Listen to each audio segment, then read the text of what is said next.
ரொம்ப நேரம் ஃபாஸ்டிங் இருந்துட்டோம், எதுவுமே சாப்பிடல. இப்போ நல்ல கிரேவிங்கில் இருக்கேன் நான். நமக்கு முன்னாடி என்ன இருந்தாலும் நான் சாப்பிட்ருவேன், அந்த அளவுக்கு ஒரு பசியில் இருக்கேன். அதனால் நான் இப்போ எல்லாம் ஆர்டர் பண்ணி விதவிதமாக சாப்பிட போகிறேன் அப்படின்னு மட்டும் நீங்கள் சாப்பிட்றாதீங்க. ஃபாஸ்டிங் இருக்கோன்னா ஒரு நல்ல விஷயத்துக்காக இருக்கும்.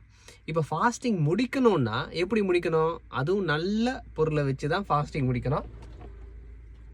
இந்த மாதிரி நல்ல பொருட்களை வச்சு ஃபாஸ்டிங் முடிக்கணும். ஆமாம், ஃபாஸ்டிங் என்றைக்குமே பழங்களை வச்சு முடிக்கிறது ரொம்ப சிறப்பு. குடலை நல்லா சுத்தம் பண்ணும். இது இயற்கை உணவு.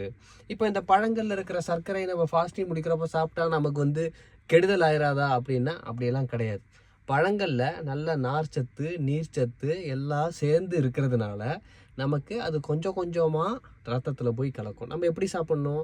அதை எடுத்து அவசரமாக சாப்பிடக்கூடாது. அதை கொஞ்சம் கொஞ்சமாக வாயில் வச்சு உமிழ்நீரோடு சேர்த்து நல்லா அரைச்சி மென்று சாப்பிடும்போது அதோடைய நல்ல பலன்கள் நமக்கு கிடைக்கும். உடலுக்கு தேவையான நல்ல சர்க்கரை கிடைக்கும். சர்க்கரை தான் நமக்கு இயங்கும் சக்தியை கொடுக்குறது. ஸோ ஃபாஸ்டிங் முடிக்கும் போது கண்ணில் எது பட்டாலும் அதெல்லாம் சாப்பிட்டு முடிச்சிடலாம் அப்படின்னு நினைக்காதீங்க. பிளான் பண்ணி ஃபாஸ்டிங் முடிங்க, அது நல்லது. இந்த மாதிரி ஃப்ரூட்ஸும் எடுத்துக்கலாம், இல்லைன்னா குக்குடு ஸ்டீம்டு வெஜிடபிள்ஸ் இந்த மாதிரி நம்ம தாராளமாக சாப்பிடலாம். இந்த விஷயங்கள்லாம் நம்ம சரியாக ப்ராக்டிஸ் பண்ணுறதுக்கு தான் என்னோட ப்ரோக்ராம்ஸில் நான் தொடர்ச்சியாக ட்ரைனிங் கொடுத்துட்ருக்கேன். இந்த விஷயங்களை நீங்கள் கற்றுக்கிறதுக்கு என்னோட ப்ரோக்ராம்ஸில் ஜாயின் பண்ணலாம்.